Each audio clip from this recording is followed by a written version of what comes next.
जगदीश जी 45 साल के हो चुके थे। एक दिन उनकी पत्नी चल बसी। उन्हें जाने वाले सारे दोस्त और रिश्तेदारों ने उनसे कहा कि फिर से घर बसा लो, फिर से शादी कर लो। जगदीश जी ने कहा कि मुझे जरूरत नहीं है।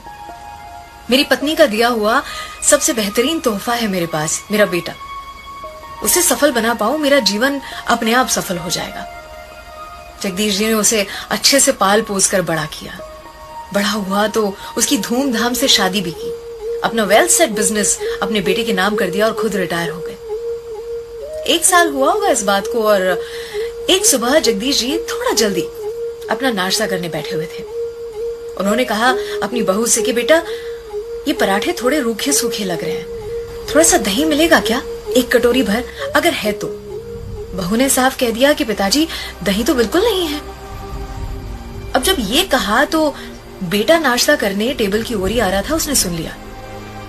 जगदीश जी अपना नाश्ता करके टेबल से उठ गए और उसके बाद बेटा और बहू दोनों नाश्ता करने बैठे। तब बहू ने ढक्कन के नीचे से 1 कटोरी भर के दही निकाला और अपने पति की प्लेट में रख दिया। बेटा उस समय तो कुछ भी नहीं बोला, लेकिन उसके दिमाग में वही चलता रहा। वो घर से निकला, अपनी नौकरी पर गया, दिन रात उसके दिमाग में वो 1 कटोरी दही की बात चलती रही। दूसरे दिन उसने अपने पिताजी से कहा, पिताजी चलिए, हमें पंडित जी के पास जाना है, आपकी शादी की बात कर आया हूं, आपकी दूसरी शादी। पिताजी हंस के बोले कि बेटा, मैंने तब नहीं की, अब क्या करूंगा इस उम्र में दूसरी शादी, और मैं तुम्हें सारा प्यार देता हूं, तुम्हें दूसरी माँ तो नहीं चाहिए फिर?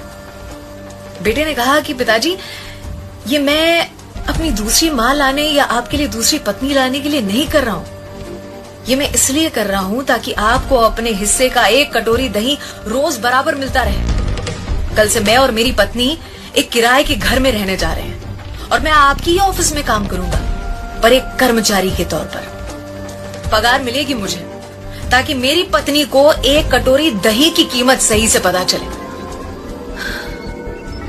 अर्थात माता पिता आजीवन अपने बच्चों के लिए एक डेबिट कार्ड बनने को तैयार होते हैं।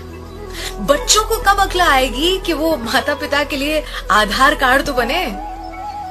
वो कहते हैं कि पहला प्यार कभी भुलाया नहीं जा सकता, फिर लोग माता पिता को कैसे भुला देते हैं।